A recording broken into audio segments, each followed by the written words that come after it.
So, namaste and good morning, everyone. Happy to welcome you yet another time in the Wellbeing Book Club, hosted by the book lovers community, Frob, which is Friend of Books. And I hope and believe that by now many of you have joined Frob and discovered all the wonderful things that are happening there, the book talks, the book clubs, people exchanging their ideas and their reflections on books. So here Frob is not really recommending um, books which are the so-called the best books or the in-thing books, but helping you select which are right for you in that given moment, in that given phase of life. And then, take it forward through discussions and exchanging ideas with one another. Now, just to say a little bit about, why Frob decided to Friends of Books to have an exclusive club for well-being theme is because the stresses of various kinds have had already been there, but in the last 3 years, the stresses of various kinds have come to the fore so much that we all have come to the point of recognizing the need to address our mental health issues, look after our mental being, emotional well-being, physical well-being, well-being in a more holistic sense. So, to address this need, we decided what could be a way to help our members and, in fact, community at large. By the way, Frob is present all over India and in several countries. So this whole community and maybe world at large to say that if there's one nice way that you could help yourself in the mental well-being, emotional well-being, physical well-being area, it is by picking up a book that takes you through. A book which is friendly to take you through in that whole approach. So this is the endeavor with which we started the book club last month. And so this month we have got a very interesting book, and you see the co-author um, Aruna Gopakumar on the screen. The book is called "And How Do You Feel About That?" What an interesting and catchy title! And how do you feel about that? Yes, is the book. So, why is it unique and interesting? It is unique and interesting because it is taking you through a much mystified and not easy, complex in its own way, uh, phenomenon of therapy and how it can be very helpful in helping you foster a sense of mental health and well-being, overall well-being in life. And but the format that they have chosen is so interesting and empowering. They've chosen the format of stories, real stories. Obviously, to respect confidentiality and other such things, they have kind of fictionalized the identities, but they are all, accounts from real life of real people. And why stories? Because the power of narrative is so strong. We all relate to stories. We all learn the best from stories, our own stories, as well as the stories that we hear from others. Stories are in some way very, very resonant and deeply reflective teachers. So I love the way they have taken us inside the complex world of the much mystified phenomenon of therapy and how it helps you with resonant stories. And with this, I would welcome Aruna into today's talk. And Aruna has co-authored this book that I told you about with her co-author called Yashodhara. For some reason today she is not here with us, but Aruna is going to definitely, add so much meaning and richness to today's talk. So, Aruna, I was quite happy, and in a way, personally, I felt grateful to you, to two of you, for starting your book with a very unique thing, which one doesn't come across in many books, which is like authors do write introductions about their books and all that. Uh, um, but very few authors I have come across who have written the foreword to their book themselves. And to me, symbolically, it meant a gesture of kind of ownership, kind of affirmation, kind of, attach, relating to your theme, to your topic, to your endeavor, in a very personal way, responsible way. Yeah. So I was quite happy and inspired. And if we take this theme on a broader level and say that in the area of mental health and well being, what would it really mean for an individual to take charge?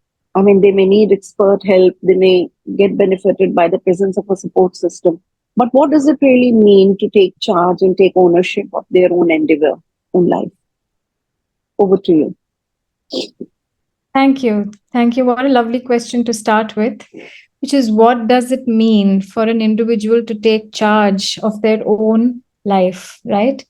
In transactional analysis, that's what we call the goal of therapy, that people recognize that they are responsible. So it's actually the end goal. If they are starting with it, then they're already on the journey. To so what it means is to develop an inward focus, to look at what's going on for them, to look at unconscious motivations possibly that are not so evident, that need us to sit with something, to invest in educating themselves, to invest in a partner who can help them make sense of what's going on for them, make choices, learn to live with choices. Yeah, so that's what we call taking responsibility, giving up blame. Hmm. One of the core aspects of taking responsibility for self is giving up blame and saying, Hmm. well, I'm contributing to whatever's happening to me, and what's in my control is really what I'm contributing. And I can invite others to be different with me by changing how I show up. Yeah. Brilliant, brilliant, So what is the work we do in therapy? Yeah. Or in coaching or whatever, where we help a person see what is it within their control to make a difference to themselves.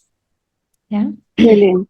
I Yeah. mean, of course, taking ownership, taking charge is something very commonly used Yeah. language, Yeah. but very few perhaps would go deep to understand that this is about giving up blame Yeah. and about showing up. Thank you for explaining it so beautifully.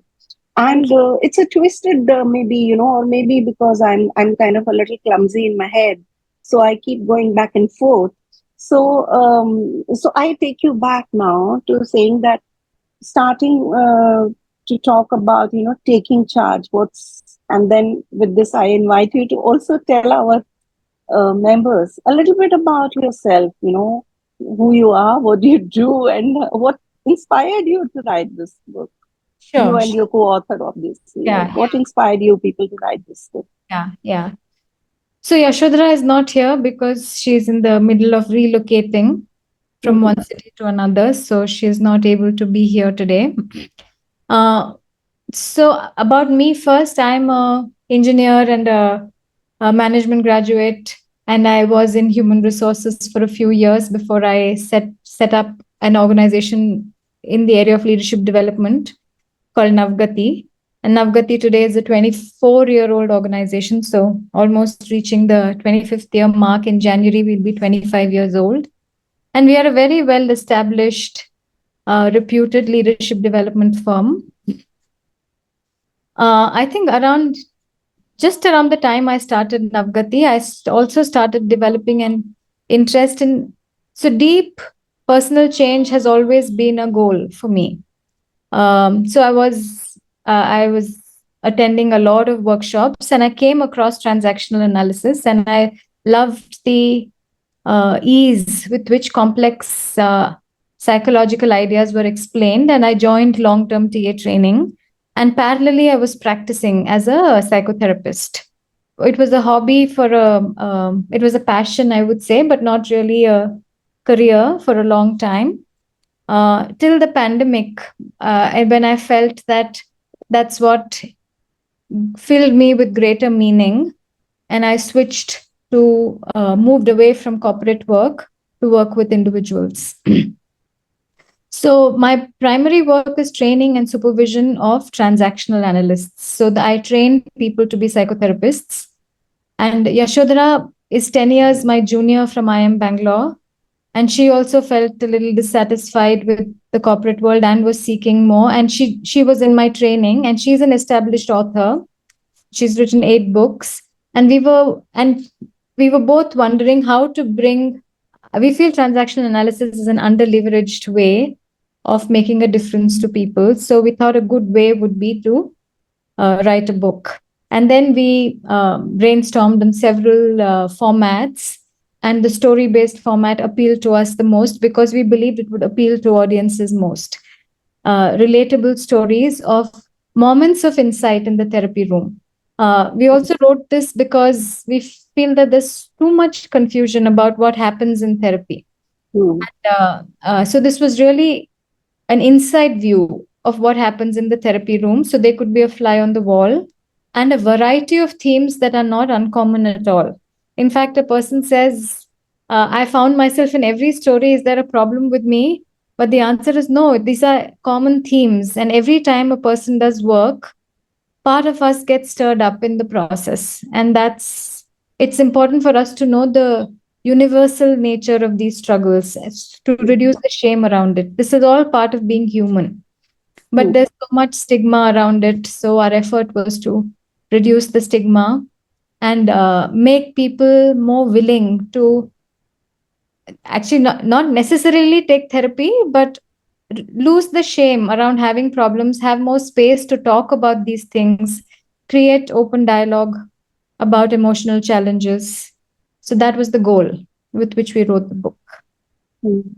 Yeah. So you have already briefly touched on the myths aspect, which I was going to talk to you about and request you to clarify Yeah. at least one or two myths, if not more. But before that, you've told our members about transactional analysis. Now, not many people are even aware of the word.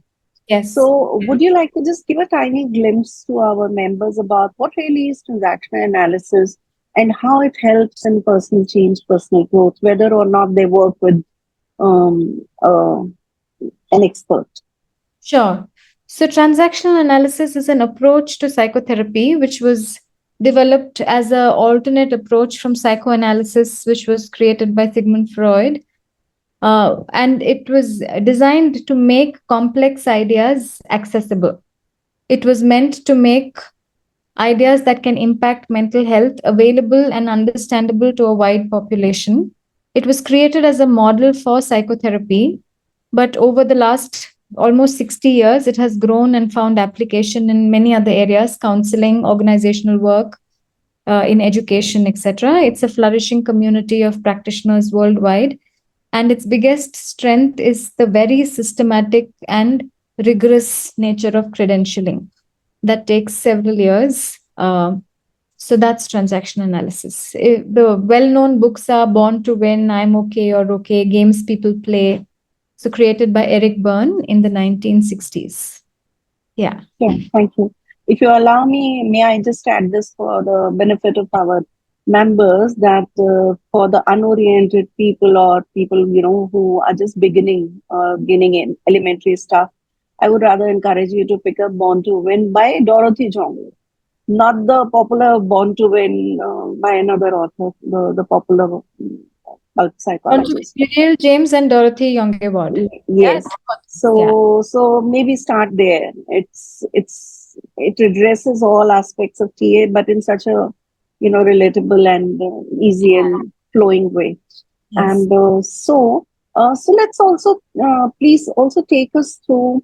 Uh, in the very start of your book, you talked about few myths about Yeah. therapy.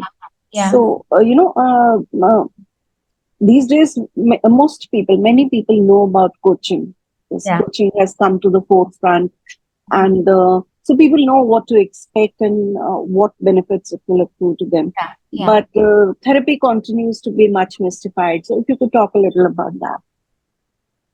So, coaching and therapy are on a continuum and they are not really watertight. In fact, the more senior you become as a coach, the more you function closer to that of being a therapist. And sometimes, yeah, so it's a continuum, it's not watertight. Coaching and counseling deal with help people, offer people a safe space. They allow a keen listener is listening, asking questions, so people develop awareness, and they So it works with what the person is able to bring into their awareness. And it is typically working with strengths and resources that the person already has to manage problems in the short term, develop a vision for the future, grow in their well being.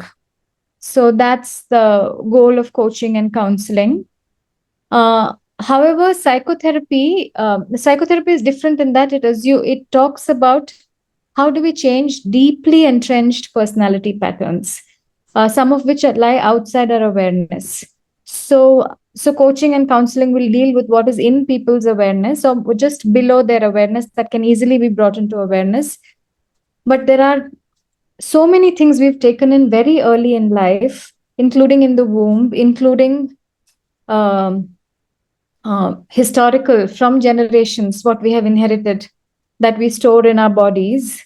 Some of it is we ourselves will not be able to bring it into our awareness. There are wounds that need to be addressed. There are unfinished businesses with people early in our life that show up in our relationships. So there's an assumption of a wound that needs to be healed. Yeah. So that's the work of therapy, to create healing. It's not just about awareness, but to really resolve unresolved issues of the past that are showing up in the here and now and interfering with the ability to lead a rich and full life.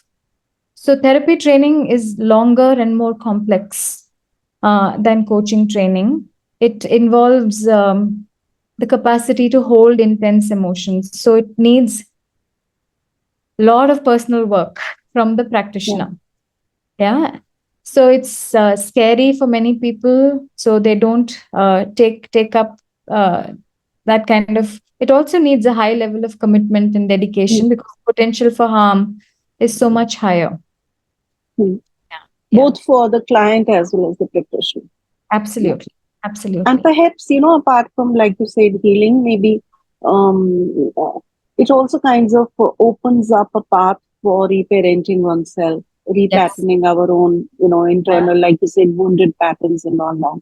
Yes. And in fact, that was going to be my next question. How beautifully we are flowing. Yes. Your this story number three, which is for a layperson, it would appear to be something very seemingly simple and trivial. Like Yeah. there's a little child resistant of bathing in the morning, and the whole family taking it up as a family project to Yeah. somehow make the kid take bath. Yeah. Yeah. Yeah. And so seemingly trivial and small issue, but Yeah. apparently the kind of generational patterning, the generational conditioning, and therefore also some amount of trauma that comes with it. So you've Yeah. already talked about it, but there's one more thing in this story which comes out, Yeah. which is, I think, a TA concept in a simpler way. How can you help our readers understand, which is the concept of introjection? In the same story you brought that out. Yeah. Yeah. Yeah. Lovely. So this was the story that got our book published. Huh? Oh. We had sent out three stories to a set of publishers, and Penguin reached out to us because the author, the editor Shreya Punj, to whom we are eternally grateful, she read the story and she said this happens in everybody's homes, and she shared it with some of her colleagues. Oh my God, this happens in our home. How nothing is trivial. People might say, oh, why should I go for therapy? My child is not having a bath. Is this serious enough to be taken to therapy? Yeah, Okay. but this is the entry point. We never say, we say this is a presenting issue, and as we uncover or unlayer what's happening, so the man discovers a pattern of how scared he is of disagreeing with his mother. So this fear can be intergenerational. So we say we as a culture, Indians as a culture, have never been aggressors. Yeah, but Mm, a lot of external a lot of people have attacked India, but we have not attacked. So we as a culture are not aggressors, and that is inherited. It's there in our genes. So that's mm, what we that's one simple way of understanding how who we are gets passed on from one generation to another. uh, a simple way to understand introjection is what we take in and make sense of without processing, without we are not aware that we have consciously learned it. And much of our learning on how to live life, we have not consciously learned. So, a good way to see it, if two children are playing, they're playing house, their dialogues will be exactly how the parents in the house run the house. Hmm, hmm, So they are learning how to live life by just observing how parents. So a little girl might pout in front of a mirror because she's seeing all the images in the media about that beauty means pouting, or standing a certain, the ideas about gender, sexuality, all of it is just absorbed without hmm. process, and it becomes part of our psyche, and that's what we call introjection. And we live it. We need that, without which we won't survive. Some of it is helpful. It reduces cognitive load, makes up living automatic, but some of it can be dated and unhelpful, like the idea of baths must be had in the morning, or the idea that there are only two genders. All of these are dated and need to get updated. Yeah. In fact, it was quite interesting, and I felt that it was so brave of you to bring it out the way you did, with absolute authenticity and honesty. Was that how it unlayered so many things, Yeah. leading back to that intergenerational thing about patriarchy as well? Because even though the grandmother is waking up before, and maybe even in fact waking up the grandfather and arranging things for him, but she has to wait for her bath Yeah. after Yeah. the grandfather finishes, So, and how Yeah. this whole Patriarchy, patriarchy gender and roles other are. things. Sorry, Andres. Yeah, gender roles are learned by observing elders. They're never taught. Yeah, and what do I deserve in my gender? I just, without my awareness, I put those limits or boundaries on myself.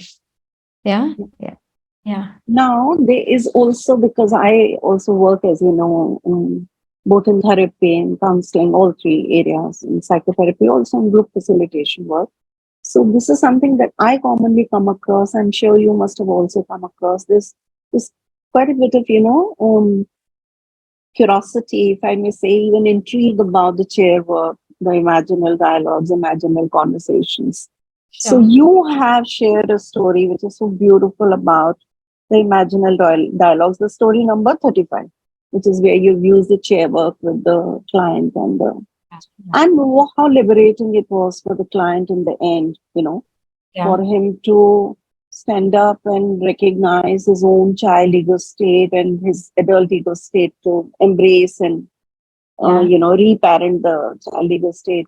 So in this, I have two questions for you. One is, just give a little tiny glimpse to our readers about what really is ego state, which is at the center of transactional analysis approach, and also um, say something about the chair work and the imaginal conversations. lovely, lovely.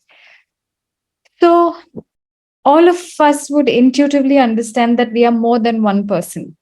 And sometimes we are like two opposite personalities. At one time, a personality shows up, and another time, such a different person shows up, and it looks like these two are not connected at all, but both are us. Yeah. So I was just last week with a client, and at one level, he's accessing his resourceful self and so confident and willing to trust his own capability of dealing with risky situations. And another time, he's absolutely scared, believing that everyone's out to get him. And both are real for him. So these parts of self uh, is a way to conceptualize our personality. And in transaction analysis, these clusters of parts of self, we've put it into three categories based on how did we get to be that way? What's the source of that part of us? So the parts of us that we have taken in from the external world without processing and ourselves made part of us, that is what we call the parent. Learned attitudes, thoughts, and feelings. So if I believe guests must be served first, it's part of our culture, Atithi Devo Bhava. I've just taken it in from the way guests were treated in my house. It's outside of me, and now it's become part of me. But if as a child I responded to that message with, I don't want to share, why is everything given to the guest first? And I develop great anger that I'm forced to share or sacrifice. And that part of my personality is what we call child. If that part gets fixated and I carry that into adulthood, where I'm filled with anger when I'm forced to act a certain way. So when I think and act and behave like the child I once was, that part of it is called the child part of our personality. And the goal of the child is to really express self and become autonomous. But we lose that as part of the things we take in as parental demands. So that is the typical inner battle that many of us have this experience of these voices in our head fighting with each other. Like there are two people fighting. You should go for that movie. No, you shouldn't go. But this person will feel bad. No, let that person feel bad. It's like we are fighting within ourselves. And there are two people. One is what we call a parent voice that says this is how you should be. And the other is a child response that says, well, this is who I want to be. Yeah. So typically, the parent contains shoulds, ought tos, and musts, how to live life tenets, and the child is our emotional responses to these asks. And the adult is the here and now part of us, which is uncontaminated by the past. Both parent and child are archaic, and the adult is in the here and now that helps us make choices with appraising reality in a uh, uh, manner that accounts for what's going on. So this makes understanding our personality and making changes quite simple. It's a model to understand how we become the way we become. It makes it easy to understand. And chair work is drawn really from Gestalt and psychodrama. It's my favorite, my go-to way of working because it really allows us to concretize our inner worlds. We can put these different parts on each chair and get these parts to dialogue. And what the battle that goes on inside the head can be externalized. And once a part is outside and seen, it can be infused with more information, with more support. The person can step a little away from the drama and see the perspective, gives them a lot of clarity about what's going on. Um, yeah. So for me, it's a very powerful way of working. It's also very creative. It's fun, very impactful. If a client has been through chair work, they're quite likely to remember it for a lifetime. Mm. Yeah. And I'm sure our members are I'm sure they're getting more and more curious about the subject as well as about the stories. Yes. I would encourage you to go to this story number 35. Obviously, she has taken up the same concept through many stories, but the story number 35, I'm sure you'll find um, quite a bit of information and interesting education about how do you address your own deeper patterns working across your ego states and through a very creative process of chair work and imaginal conversations. Thank you, Aruna, for this. I'll ask you one more thing before I open it up for some questions and comments from our members. I wouldn't say entirely selfish question, but I am concerned about this. Um, so, grief is a very important need of the times, but it has always been important. It's just that last 3 years have helped us recognize it more openly and give it the due space in our everyday conversations, grief and trauma both. But it's always been there as a need. Um, but unfortunately, it is not addressed well, and it is not addressed in a responsible way. So, while I'm very happy to see that more and more helping professionals in the last 3 years have taken up the call and they've started offering more work in the domain of grief and trauma. At the same time, this I feel very happy and thankful to notice this growing trend in helping professionals. At the same time, this also evokes quite a bit of concern in me as a trained and certified grief practitioner myself, as someone who has in the last almost 6 years dedicated her life exclusively to grief work, which anyways I was doing since 2007-8. Yeah. And as a bereaved mother myself, Mm. so so this is an area of concern for me. Um, you have addressed this issue at individual level, the denied grief story number 4, if I remember right, and then how in the group work, so one person owning up to her grief and her very not so simple engagement with her grief and her loss, Yeah. and how this opens up things for others as well in the group. So Yeah. individual level, group level, both levels. My request to you is to tell our members and curious people who want to learn more about your book is that, when and why and how an unoriented or untrained, mm, but sincere helping professional Mm. can and should take up this matter, and why they should not, and rather make a referral. Yeah. So this question is perhaps more for the practitioners. Sure, sure, sure. Grief is a part of every psychotherapy. Uh, because if you have lost something in childhood, uh, we need to grieve that loss. It's not just about loss of Not people. just about death, several So, non-death yeah, losses are there. yeah.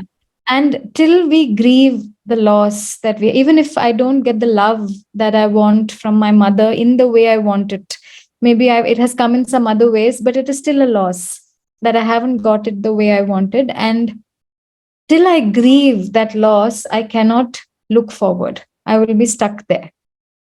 So, understanding grief is such an important part of any practitioner's work. But to be able to practice, they should have allowed themselves to grieve.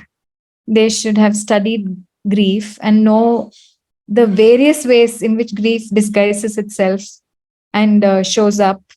Yeah, and how anger and guilt and shame and fear and all of these are part of grief. Uh, yeah, so the capacity to hold and contain intense emotions, which they can develop only if they visit their own pain. Which when they step into pain, they enhance their own capacity to hold and contain another's pain. So that's the kind of preparation that's needed, without which there's so much potential for harm, which Hmm. is we say we rush the person's flight to health. We want quickly move on, feel better, kind of a thing. Absolutely. Yeah, yeah. I just did a workshop where someone was talking about.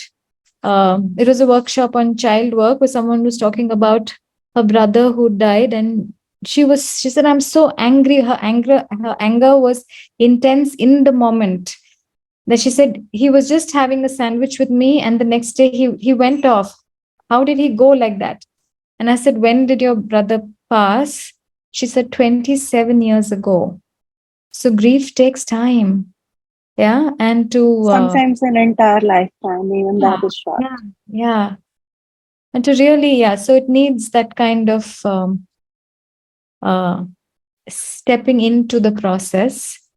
So I Yeah. do not mean to take away the focus of the session Sure. exclusively for this topic, but perhaps, just to add to what you're saying, you very beautifully explained what is the very basic preparation needed. Start by, addressing your own grief Yeah. and allowing yourself to grieve, Yeah. and to be able to work around it without a need to fix it, Yeah. because it is not a matter to be fixed. It's not a disease, it's not a disorder, it's not a problem to be addressed. I Yeah. would perhaps add to that in your preparation, if possible, please also consider including a little bit of formal training and education. I know the difference that my work gained after I went into formal education, though I had been doing it since before, with Yeah. very powerful feedback, very encouraging feedback, which is what was encouraging me to stay in the Yeah. domain.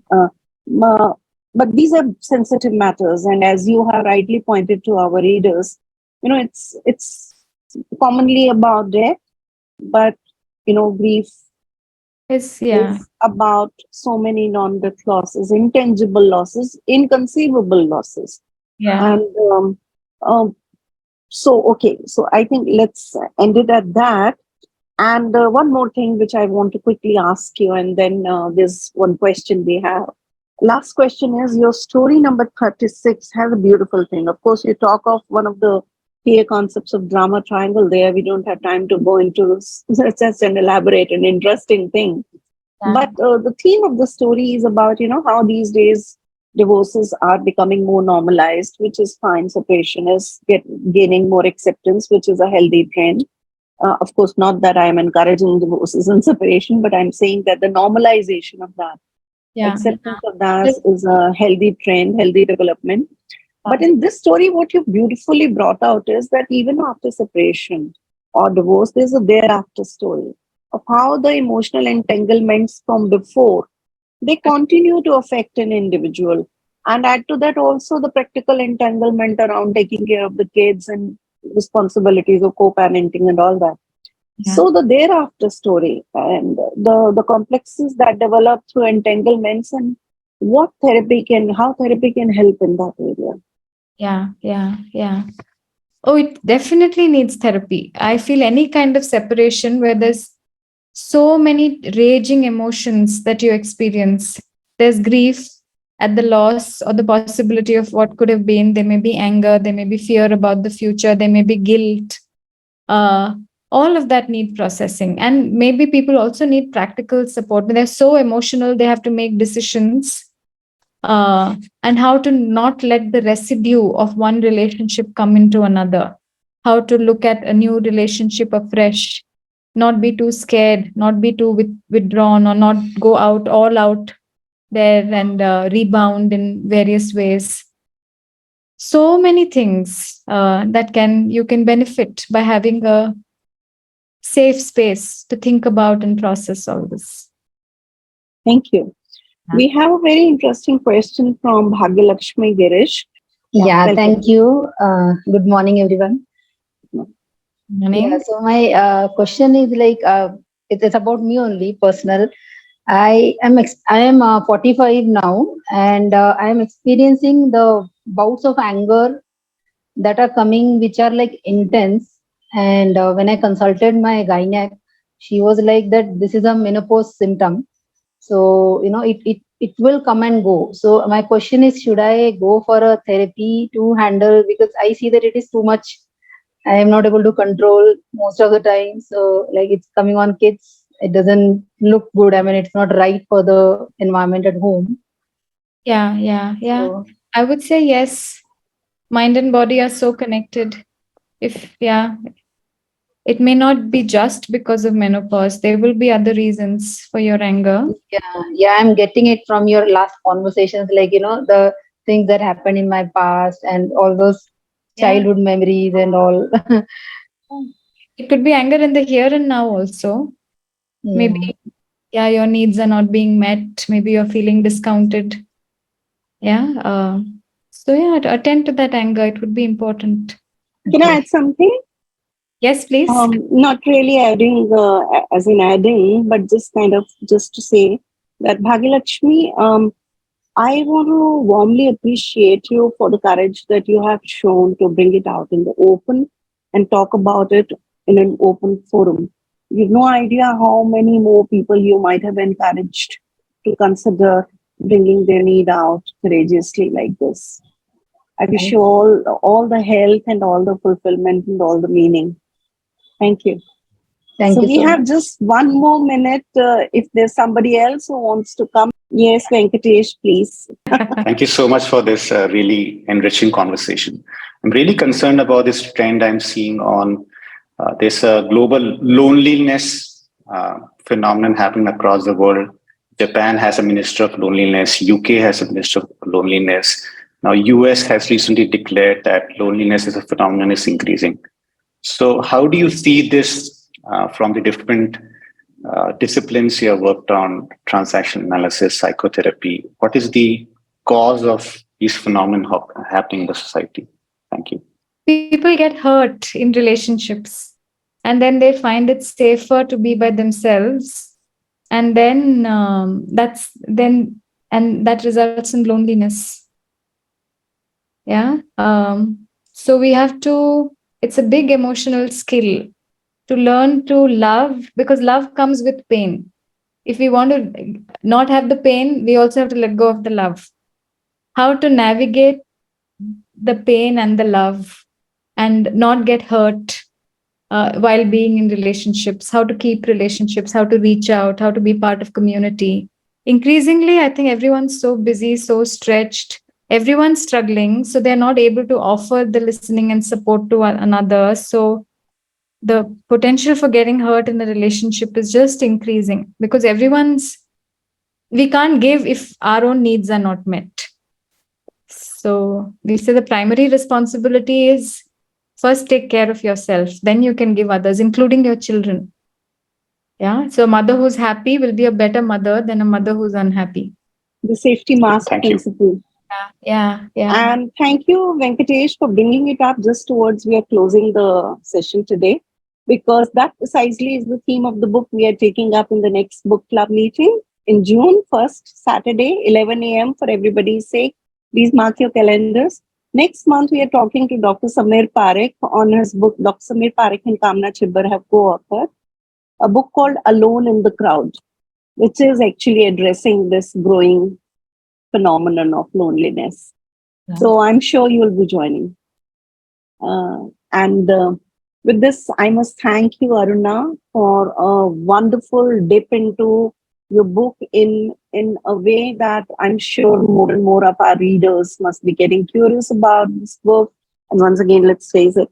And I'm sure that people will pick it up soon, available on Amazon or leading bookstores. I'm not promoting it on her behalf, but I'm definitely encouraging you to pick up a book which, in a beautiful storytelling way, would perhaps indirectly help you address quite a few of your own life issues. You can also pick it up on Frob store, which offers Frob assured books. So please do pick it up, and please join Frob social app, and please come to the book club that I host, that is Wellbeing. Engage there. There's a lot to gain and learn. It's a rich experience and a rich platform there. Aruna, you also please join. Maybe encourage your community to also join. Sure. Thank you so much. And I will stay in touch. We will stay in touch, and We will. have a bright and happy and fulfilling day, everyone. See you on 3rd June, 11 a.m. with Dr. Samir Parekh and Kamna Chibbar.